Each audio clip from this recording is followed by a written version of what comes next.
ભાવનગર જિલ્લાના મહુવા તાલુકામાં આવેલા મોટા કુંટવાડા અને આસપાસના વિસ્તારોમાં તાજેતરના ભારે વરસાદને કારણે ભારે નુકસાન પહોંચાડ્યું છે.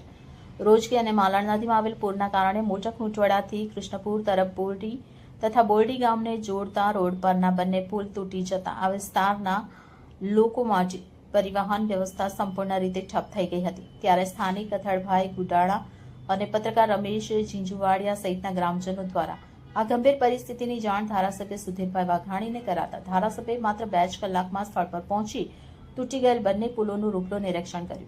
નિરીક્ષણ દરમિયાન ધારાસભ્યએ માર્ગ અને મકાન વિભાગના અધિકારીઓ સાથે સીધી ફોન પર વાતચીત કરી તાત્કાલિક ધોરણે નવા પુલોના બાંધકામના આદેશ આપ્યા હતા. તેમણે સ્પષ્ટ શબ્દોમાં જણાવ્યું કે લોકોની અવરજવર અટકી ગઈ છે, તેથી લોકોને મુશ્કેલીઓનો સામનો કરવો પડે છે.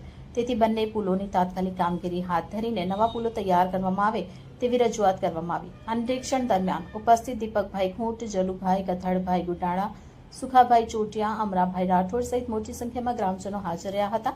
લોકોમાં ધારાસભ્યની ત્વરિત કાર્યવાહી અંગે સંતોષ અને પ્રશંસા જોવા મળી હતી.